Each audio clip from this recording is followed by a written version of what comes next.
गोविंदा नहीं गाया तो क्या गाया रे बावरे, गोविंदा नहीं गाया। गोविंदा नहीं गाया तो क्या गाया रे बावरे, गोविंदा नहीं गाया। पढ़ाई का मुझे फ़ायदा बहुत हुआ जी। जिन सब्जेक्ट्स में मैंने पढ़ाई की, मुझे लगता है मैंने उन्हीं को गाया। और आपकी म्यूजिक में है एक रिवाइवल का बड़ा स्ट्रॉन्ग, रिवाइवल का है, देयर एक इज बड़ा a strong history in the element है। सॉन्ग्स। जी। यस, आज जो बोलते हैं हम जी। कि कलाओं के अंतर संबंध, जी। इंटर डिसिप्लिनरी, आजकल यूनिवर्सिटी में सिखाते हैं, वो हम लोग प्रैक्टिकल देख रहे हाँ, हैं। वो हमारे साथ हाँ हुआ है। जी, और लखनऊ बल्कि उस वक्त देखा जाए तो शायद सारी विधाओं का एक ही शहर था जिसमें सारी विधाओं की ट्रेनिंग सेंटर्स थे। बिल्कुल।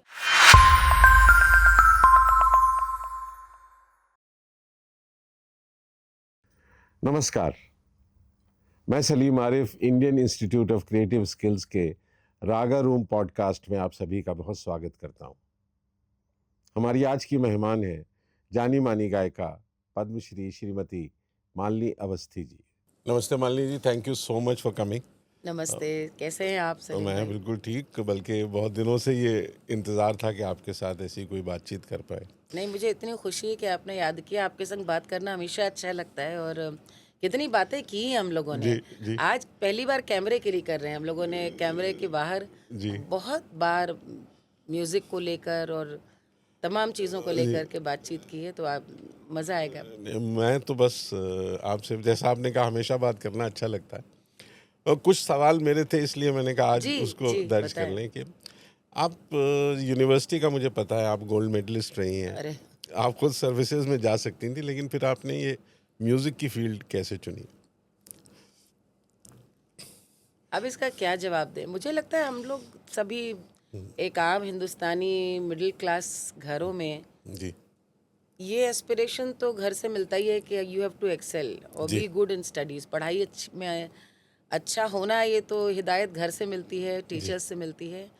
और पढ़ना मुझे अच्छा लगता था, आज भी ढूंढ ढूंढ करके जी। चीज़ें, नई चीज़ें पढ़ती हूँ और मुझे लगता है वो इंसान की अपनी बुनियादी मालूमात के लिए, अपनी जहनी तौर की जहनी तंदुरुस्ती के लिए हाँ। पढ़ना बहुत ज़रूरी है। तो शायद शौक़ था शुरू से, जी। तो मैं पढ़ती रही हूँ, उसके चक्कर में नंबर भी आते चले गए। हाँ जी। और चूँकि पैरेलल ही जी। गा भी रही थी और गाने के प्रोग्राम्स भी बचपन से शुरू हो गए थे, जी। तो मेरे माता पिता को शायद मेरे नौकरी करने से ज़्यादा ये बात बड़ी मुतमईन करती थी या खुश रखती थी कि गाने बजाने वाले को ये होता है ना, पढ़ाई जी। में सिफ़र होते हैं या वो जी। बिल्कुल, वो पक्ष बिल्कुल नेग्लेक्ट रह जाता है। जी। तो हमें लगता है घर से इस बात के लिए वाहवाही मिलती रही कि भाई चलो गा बजा रही हैं, लेकिन इनके हर स्टडीज एग्ज़ाम में। में हमेशा अव्वल आती हैं। और शादी जल्दी हो गई तो कहीं उस बात को सोचा नहीं। लेकिन आज आपने पूछा है तो दरअसल शादी के बाद जी। ये जो मन में तो एक कह सकते हैं कि ख्वाब था या हर जी। एक को लगता था, तो कंपटीशन दिया। और जी। आप तो अवनीश को इतने अच्छे से जी। जानते हैं। जी। तो बेटी हमारी हो गई थी जी। और बेटी के होने के बाद अवनीश ने कहा कि तुम देना चाहती थी तो यू शुड हाँ। गिव नहीं। And you will clear, you will make it. तो हमने आईएएस का फॉर्म आया, सब दिया, जी। प्रीलिम्स क्लियर भी किया और उसके बाद बेटा हमारा, दूसरे हमारे यहाँ जी। बेटे होने वाले हो गए। तो वो वक्त भी था क्योंकि छोटी छोटी जगह जी। पोस्टिंग्स होती थी और वहाँ पढ़ने का उतना था नहीं, तो बस वो घर के बच्चों की परवरिश में ही फिर सारे सपने जी। जो हैं वो हमने दूसरी तरह से पूरे किए। लेकिन मुझे को ये लगता है कि जी। जो आपने शुरुआत जिस बात से की, पढ़ाई का मुझे फ़ायदा बहुत हुआ। जी। जिन सब्जेक्ट्स में मैंने पढ़ाई की, मुझे लगता है मैंने उन्हीं को गाया। अच्छा, ये जैसे ये कि इंटरेस्टिंग जी, है। जी, जी। जैसे कि हिस्ट्री ऑनर्स था हमारा। और जी। मुझे लगता है जब मैं लोकगीतों को उठाती हूँ, तो मुझे उनको चुनने का तरीका हाँ। वही है जो एक हिस्टोरियन का होता है कि वो हिंदुस्तान की कौन सी झांकी, किस दौर की, किस वक्त की, वो क्या कहानी कह रहे हैं। जी। जी। इसी तरह संस्कृत मेरा विषय था। हाँ। तो संस्कृत में जो एक एस्थेटिक्स कह सकते जी। हैं, जो कालिदास को, बाणभट्ट को, भास को देख करके, भवभूति को देख करके जी। मिला देखने को, मुझे लगता है कि मेरा गाना बहुत कुछ उस पढ़ाई का ही एक्सटेंशन है। मतलब उसको इस तरह से कोई देखता नहीं, लेकिन मुझे नहीं, लगता है ये कि इंटरेस्टिंग है क्योंकि नज़रिया जो बनता है खास जी, तौर से चीज़ों को देखने जैसे आपने हिस्टोरिकली, और आपके म्यूज़िक में है एक रिवाइवल का बड़ा रिवाइवल का स्ट्रॉन्ग, है। देयर एक इज़ बड़ा a strong history in the element है। सॉन्ग्स। जी, यस। वो आपके फोक में भी है और आपने जब क्लासिकल की तरफ भी रुझान किया। फिर पहली मुझे याद पड़ता है कि गोरखपुर में जी, जी, आप जब थी, वहाँ पोस्टिंग थी अवनीश जी की, बिल्कुल। तो वहाँ आपके उस साथ थे राहत अली साहब, जी, नहीं, उनसे। मेरे पिताजी अच्छा। गोरखपुर में पोस्टेड थे। ओके। अवनीश के संग तो हम जब गोरखपुर गए हैं, वो ज़िंदगी का दूसरा अध्याय था। अच्छा। That was in 2002। लेकिन ये बात जो गोरखपुर की है, जब जी। हमने उस्ताद से तालीम ले रहे थे, खान साहब से, जी। वो है 80, 81, 82, हाँ, 83, उस वक्त वो 84। बहुत बड़ा नाम थे, मुझे बहुत याद बड़ा है नाम। लखनऊ तक उनकी जी, शोहरत थी, शोहरत बिल्कुल। थी, और रवि मतलब नागर जी, हमारे दोस्त उसका बड़ा जिक्र करते थे, जी, उनका बहुत बिल्कुल। जिक्र वो उनकी करते, बहुत चीज़ें गाते भी थे, गाते भी हमारे थे भी राहत बहुत साहब अच्छे के। दोस्त थे। जी। असल में ये समझ लें कि एक बार एक किस्सा है उनका कि जी। अ, बहुत छुट्टी लेते थे वो। जी। वो तो फक्कड़ किस्म के जी। इंसान थे। आकाशवाणी गोरखपुर में म्यूज़िक कंपोज़र थे। जी। मन आया तो आया, नहीं तो आए, नहीं आए। कहीं प्रोग्राम है तो पूछना बताना नहीं, चले गए। तो उनके साथ के कुछ लोगों ने शिकायत करी जी। और एक सख्त मिजाज वहाँ पर आ गए। म्यूज़िक स्टेशन डायरेक्टर, अच्छा। आकाशवाणी के स्टेशन डायरेक्टर्स का बड़ा रुतबा होता हाँ, था आई उस नो, दौर उस में। वक्त तो रेडियो बहुत तो बड़ी चीज़ थी। उन्होंने वहाँ जब दिल्ली में मीटिंग हुई और उन्होंने कहा कि भाई मैम, ऐसे लोगों का क्या करें भाई, जो बिल्कुल मूडी हैं, आए आए नहीं आए, और इन लोग तो भाई वो भी नहीं कि सीएल वगैरह से कोई मतलब नहीं है, तो है, नहीं आए। तो उन्होंने कहा किनकी बात कर रहे हो? तो स्टेशन डायरेक्टर गोरखपुर के आकाशवाणी के, उन्होंने कहा कि वो आप जानते होंगे राहत अली खान।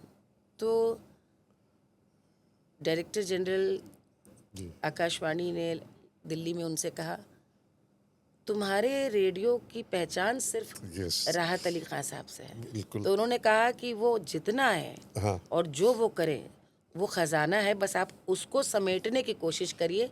उन्हें आप रोज़ ड्यूटी के घंटों में मत बांधने की कोशिश कीजिए। बड़ी बात। तो ये सोचिए कि ऐसा उनका मतलब मयार था और इतनी उनकी शोहरत। और सलीम भाई, मेरी ज़िंदगी की बड़ी खुशकिस्मती रही कि मैं उनके मैं उनके उनसे सीख सकी। और अब इस उम्र के दौर में आप देखिए, हम सबके संग शायद होता है, हम लोग रिविजिट करते हैं स्कूल के दिन, जी। अपने टीचर्स को, जी। अपनी जी। पढ़ाई को, अपने गुरुओं को, जी। और उस तालीम को, और तब लगता है कि आप क्या उनकी जगह होते तो क्या आप में इतना धीरज होता, इतना प्रेम होता। आप देखें, मेरी उम्र 13-14 बरस की रही होगी, जी। और शायद मुझे आज ये कहने में कोई गुरेज नहीं कि कुछ तो शायद उनको मुझ में दिखता होगा कि ये बच्ची को जो सिखाऊं कह लेती है, ये जी। गा लेती है। तो वो उनका, क्योंकि वो एक्स्ट्रा ऑर्डिनरी टैलेंट था, हाँ, बिल्कुल। और वो तो जो सिखाते थे वो गले से सबके निकल पाना ही इतना मुश्किल था। तो शायद उन्होंने इतनी प्रतिभा, संभावना देखी कि वो उस कच्ची उम्र में जी। रोज़ 3-3, 4-4 घंटा बड़ी डेली बात है। जी। सिखा रहे थे। दिलेर भी थे उस समय, हाँ, दिलेर दिल्ली मेहंदी, में उसी जी। वक्त में हम लोग रोज़ उनके घर जाते थे सीखने। और कभी गज़लें, कभी ठुमरी, कभी दादरे, कभी निर्गुण, कभी भजन। रामनवमी आ रही तो राम के गीत, देवी के नवरात्र हैं तो देवी के गीत, जी। हर फन मौला थे। लेकिन मुझे लगता है कि आज शायद बहुत बड़ा सबक है कि हर गुरु के लिए, जी। कि आपको यंग टैलेंट दिखे तो इन्वेस्ट इन अ यंग बिल्कुल, टैलेंट, बिल्कुल, क्योंकि बिल्कुल। वो शायद उसमें यदि ईमानदारी है और गुरु के सबक के प्रति बहुत समर्पण, तो यू नेवर नो वो कहाँ जाए, हाँ, क्योंकि वो नहीं। बहुत जल्दी उनका इंतकाल हो गया। हाँ। और हम उनसे बाद में, मेरी मुलाकात शादी के बाद उनसे नहीं हो पाई, क्योंकि हम भी मैनपुरी, जी। जौनपुर, इधर उधर रहे, और वे तो गोरखपुर में ही थे और बहुत जल्दी चले गए। उसका अफसोस है। लेकिन मैं ये कह सकती हूँ कि ये आज सलीम भाई, मैं बहुत कुछ, दुनिया ने तो फोक सुना है मुझे, जी। लेकिन शायद मेरे गायकी जो इतनी तैयार हुई है थोड़ी बहुत, वो सिर्फ उनके सबक को याद कर करके, इतना ज़िंदगी भर का सिखा गए थे वो उस छोटी उम्र में। तो वो बहुत लोगों में उस दौर में ऐसे बहुत से एग्जाम्पल्स हैं टीचर्स के, मेरे साथ भी हैं, बिसारिया साहब के, जी, कक्कड़ साहब के, कुंवर नारायण जी के। जी, वो जितना वक्त दे देते थे हम लोगों को उस कच्ची उम्र में, अब मुझे ताज्जुब होता है कि वो कैसे हमारे जैसे लोगों को टॉलरेट करते थे। यही यही एग्जैक्टली। कहने का मकसद है जी। कि आप सच्चे गुरु जिसे कहते हैं कि वो सिखा रहे हैं, न धन का मोह, हाँ, न बहुत कुछ चाहिए, बस बच्चा कह रहा है जो मैं कह रहा हूँ वो कह ले रहा है, उस उनका इसी में मज़ा था, इसी में रवायत थी कमाल का। तो इसलिए मुझे लगता है कोई भी आर्टिस्ट जी। थोड़ा बहुत नाम शोहरत हो जाए, वो बुनियाद कहाँ की है तो वो गोरखपुर में। फिर उसके बाद आपका भातखंडे। वहाँ से लखनऊ आना हो गया, और लखनऊ में भातखंडे ज़िंदगी का बड़ा खूबसूरत हिस्सा रहा, क्योंकि सीखा तो सीखने के जी बाद उसकी निकासी कैसे हो, स्टेज, मंच, प्लेटफॉर्म। तो वी वर वेरी ब्लेस्ड कि भातखंडे का भी बड़ा वो क्रिएटिवली सुप्रीम दौर था, जी जिस समय हम लोग वहाँ पढ़ रहे थे। तो हर 15 दिन में भातखंडे का कहीं ना कहीं पूरे उत्तर प्रदेश में, तब उत्तराखंड उत्तर प्रदेश जी, एक होते एक ही थे। होता आज था जी। नैनीताल में जाना है तो आज झांसी जाना है, तो आज तो हम लोग लखनऊ के बाहर भी प्रोग्राम कर रहे थे, और बहुत सारे स्टेज मिले, बड़े लोगों के साथ बैठ के गाना हुआ। भातखंडे से देशगीत तैयार हो रहे हैं, भातखंडे से कव्वाली तैयार हो रही है, जी भातखंडे में पुरु दधीची जी जिनको हाँ, अभी पद्मश्री मिला है, बहुत उस वक्त थे बड़े वहाँ पे कथक के जी। गुरु जी, उस समय वो वहाँ थे। जी उनके कथक के बैले में हमको एक चैती गाने का मौका मिल रहा है। तो गंगा उत्सव पहली बार बनारस में शुरू हुआ था, फर्स्ट टाइम राजीव गांधी जी ने। तो हम लोग एक समूह में चैती गा रहे हैं। दूरदर्शन राम कथा पूरी कर रही है, आपको याद होगा ये कमलनी दत्त जी जी थी, बहुत बड़ी प्रोड्यूसर, क्रिएटिव थी जी बहुत। जी जी तो हम लोग अभिनय भी कर रहे हैं उसमें, गा भी रहे हैं। तो मुझे लगता है एक बड़ा कमाल का दौर। और अभिनय ग्रूमिंग से मुझे याद जी आया जी कि उस समय भातखंडे में पीछे जो ये था, संगीत नाटक जी अकादमी का ऑफिस होता था, जो अभी परिखाना जी जिसको जी बोलते जी हैं, हिस्सा, परिखाना आपको जी याद है। जी। वहाँ पे एक हॉल खाली रहता था, वहीं पे सारे थिएटर की रिहर्सल्स होती थी, आई नो जी आपको याद है। और बिल्कुल याद है। उमानाथ बली में उसका मंचन होता था। तो उमानंद हम लोग की जब क्लास खत्म हो जाए तो हम लोग को पता चलता था कि आज इस नाटक की रिहर्सल है। तो मुझे याद है शोभना जगदीश जी, हम हाँ लोग तो उनको खाली उसमें देखते थे, बट दूरदर्शन शी वॉज में a very good actress. Fabulous actress मुझे जी। लगता है कि वो जितनी कमाल की एक्ट्रेस थी, वो उनको मिला नहीं वो मिला नहीं, हाँ, रिकग्निशन। बहुत कमाल की बिल्कुल एक्ट्रेस बिल्कुल थी। तो उनका नाटक हम देखने आ रहे हैं, ओथेलो हो रहा है, ये अपने रमा, उसके हस्बैंड अरुण, जी बड़ी पुरानी तार जी मुझे जी। याद आ गए। और हम लोग जा कर के थिएटर देखते थे कि रिहर्सल्स क्या हो रही हैं। नाटक देखा मैंने आला अफसर मुद्रा राक्षस जी क्या का, बात, बंसी भाई कितनी ने किया था। पुरानी बात जी। जी जी जी और आतम भाई के साथ हाँ बाद में काम करने का मौका मिला। तो लखनऊ ने वो एक्सपोजर दिया, मैं कहूँगी कि उस समय बड़ा अच्छा था कि सब मिलकर एक साथ काम हो रहा वो था, सारी विधाओं के लोग मिलते थे, मुझे सारे भी विधा याद। के लोग आपस में मुलाकात करते थे। पेंटर, पोएट्स, राइटर्स, बिल्कुल थिएटर, ये सब लोग, हम लोगों का एक एक साथ, हाँ। तो इंटरेक्शन होता आज था। जो बोलते हैं हम जी कि कलाओं के अंतर संबंध, जी इंटरडिसिप्लिनरी, ये आजकल यूनिवर्सिटी में सिखाते हैं, वो हम लोग प्रैक्टिकल देख रहे हाँ थे। वो हमारे साथ हाँ हुआ है। जी, और लखनऊ, बल्कि उस वक्त देखा जाए तो शायद सारी विधाओं का एक ही शहर था जिसमें सारी विधाओं की ट्रेनिंग सेंटर्स थे, बिल्कुल। और कमाल इंक्लूडिंग का काम हो रहा था, कमाल का काम बिल्कुल। हो रहा था। उसके बाद फिर आपका बनारस का एक फेज फिर है, शादी हो गई, शादी के बाद। और शादी के बाद फिर लेकिन वो भी एक कमाल का लर्निंग एक्सपीरियंस है। जी अपनी गुरु अप्पा जी, गिरजा हाँ देवी मैं जी के पास पहुंचने से पहले जी एक दूसरी सीख मिली। वो जी सीख ये मिली कि आपको पता है, मेरा बचपन गांव में, मतलब छोटे कन्नौज में शहरों पैदा में जी हुए, जी कन्नौज जी मिर्ज़ापुर में 55 जी साल पहले, मिर्ज़ापुर और गोरखपुर। और पिताजी डॉक्टर थे तो अस्पतालों में घर थे। जी तो शुरू से एक अधिकतर आप देखिए बीमार कौन आएगा, गांव का इंसान। जी तो वो जिस प्यार से अ, अपना आभार व्यक्त करते थे जब वे ठीक होकर जी जाते थे, या पिताजी को इमरजेंसी केस है गांव देखने जाते थे, तो वो आप कह सकते हैं कि ग्राम जीवन से एक बड़ा जज्बाती रिश्ता बड़े बचपन से जुड़ गया था। तो जब अवनीश से शादी हुई, जी तो ज़िंदगी की सबसे बड़ी जो पढ़ाई की मैंने, वो जब इनके सारी छोटी जगहों में उस समय पोस्टिंग थी, जहाँ पे अधिकतर अफसरों की बीवियाँ बड़ी दुखी जी रहती थी कि कहाँ आ गए हम। जी हमें लगता था कि चमन में आ गए हम, क्योंकि जी अधिकतर इनके गांव के दौरों में साथ जाना। वहाँ जो सीखा, जी वहाँ पे जो मुझे आज भी एक वाक़या याद है। जी अ, गाजीपुर में एक जगह है, जौनपुर गाजीपुर के पास सई नदी का एक पुल है, गोमती सई गंडक जी तीनों मिलती हैं। जी तो वहाँ पर हम लोग, बड़ा खूबसूरत सुंदर जगह हम लोग देखने के लिए गए, दोनों बच्चे छोटे थे। वहाँ पे एक माझी मल्लाह गाना गा रहा था, और उसने इतना सुंदर निर्गुण अच्छा सुनाया, और मैं उसको सुनती गई, क्योंकि ये चीज़ हम लोगों ने पिक्चरों में देखी थी। जी ये बात होगी 92 की, जी और मुझको वो सीखने के लिए आत्मा की ज़रूरत है, गाने के लिए आत्मा की ज़रूरत है, सीखने के लिए आपको हमेशा तालीम की ज़रूरत नहीं होती है। वो क्या चीज़ है जो इंसान के फिर सुर और भाव को ले करके पैदा करता है, ये सीख वहाँ मिली। और फिर घर के जो गाने हैं, चाहे वो फसल लगाने के गाने हों, वो सारी ट्रेनिंग, अभी मेरी किताब आई चंदन की वाड़, उसमें मैंने इन्हीं के बारे में बहुत तफसील से लिखा है कि बदायूं का किस्सा है कि बदायूं में पोस्टेड थे अवनीश। तो ऐसे ही किसी ने बताया कि जो टाइप बाबू हैं साहब के, उनके पिताजी अपने ज़माने के बड़े अच्छे गवैया थे, और अब इस समय जो कारागार है बदायूं जेल, वहाँ पे कीर्तन कराते हैं कैदियों को। तो मैंने भाई उनको सीधे बुला भेजा। अब वो जिस तरह से आकर हाजिर हुए और उन्होंने कहा कि बाजा मिल जाएगा। बाजा शब्द मैंने सुना, मैं खुश हो गई। ये किसी ने हारमोनियम की जगह बाजा कहा, ये हमने कहा पुराने गाने वाले। भाई तुरंत महफिल लग गई। मैंने लॉन में ही चादर बिछाई और उनको बैठ के, तो वो जो गाना उन्होंने गाना शुरू किया, सलीम भाई, वो गाना था, गोविंदा नहीं गाया तो क्या गाया रे बावरे, गोविंदा नहीं गाया, गोविंदा नहीं गाया तो क्या गाया रे बावरे, गोविंदा नहीं गाया। शुरू में तो कीर्तन ही लगा, अंत में जो उसके अंतरे आते गए, उसमें एक अंतर आखिरी था,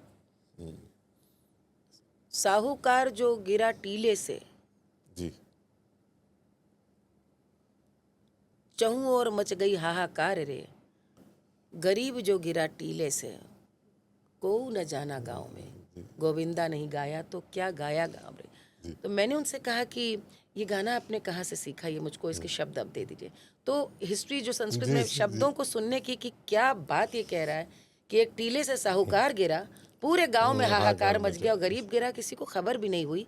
मैंने कहा आप ये हमें इसको आप दे। तो उन्होंने तुरंत कहा कि ये तो हमारे यहाँ ख़ानदानी घरों में गाते हैं, हमारे दादा गाते थे, बाबा गाते थे, और उन्होंने अपना बताया जो हमारे यहाँ जातीय गीत जिनको श्रम गीत कहते हैं।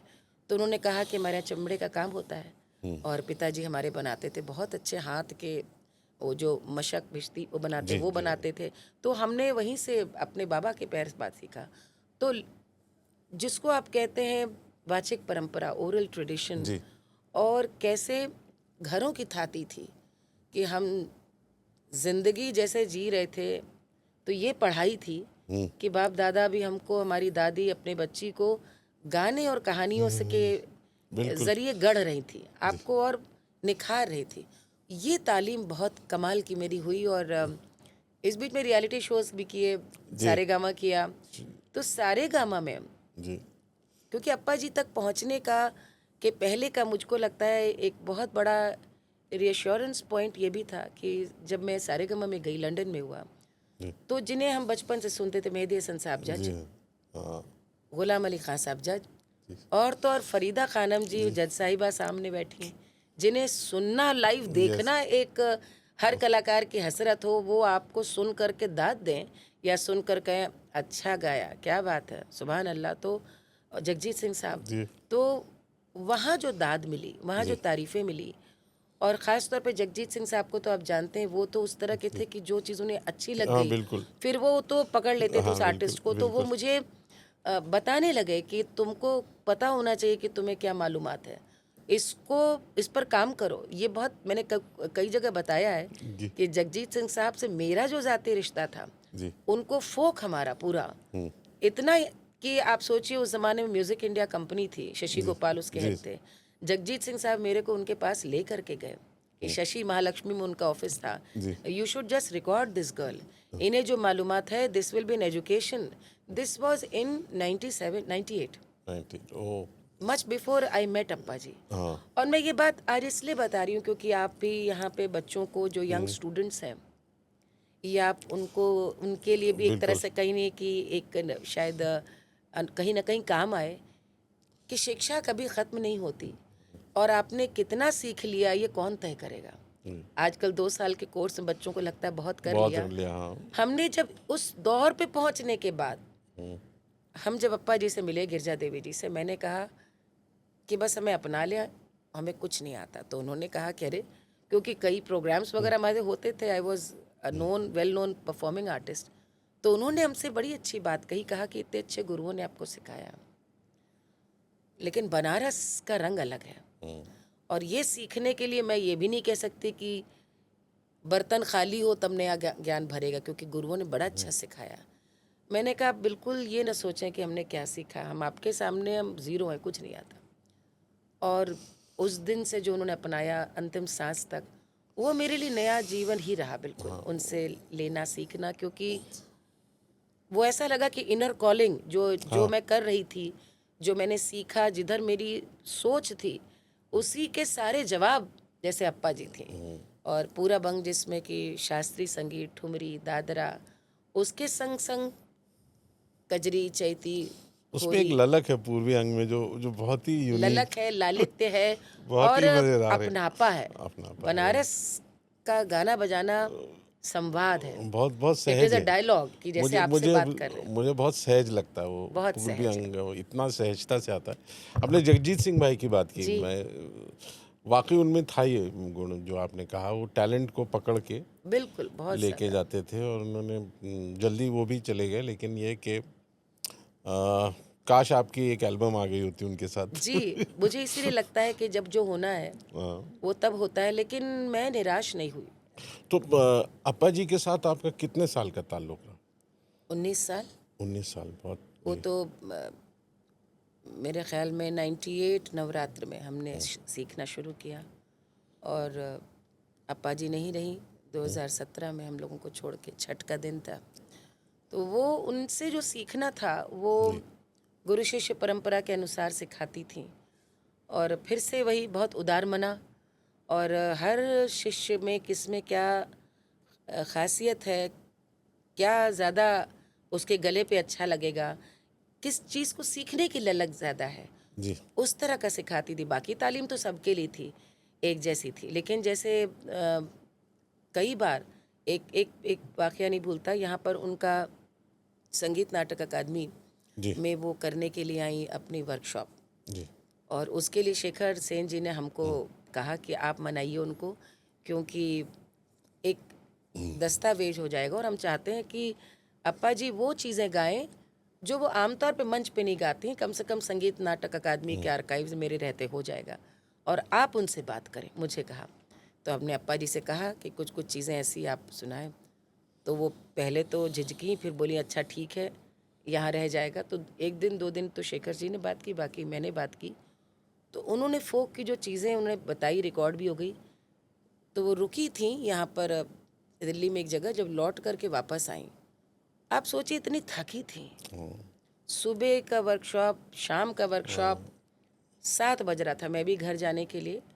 तो उन्होंने कहा आजा आजा, 1 मिनट रुक, एक गनवा हमके याद आयल है, हम सुनौली नहीं है तो के बताई थे।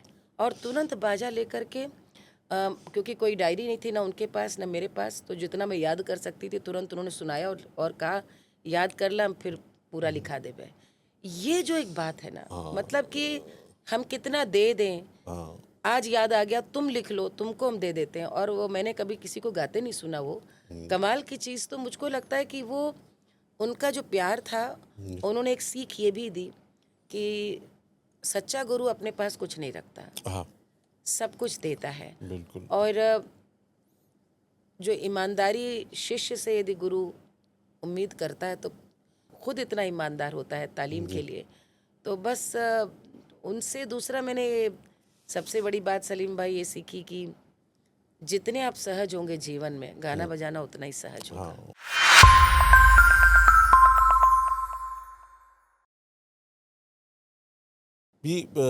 आज जब हम देखते हैं सिनेरियो, ख़ासतौर से क्लासिकल म्यूज़िक में, ये क्या आपको लगता है कनेक्ट कम हो रहा है, सुनने वालों का पेशेंस जा रहा है, या परफॉर्मर्स में तासीर कम हो रही है?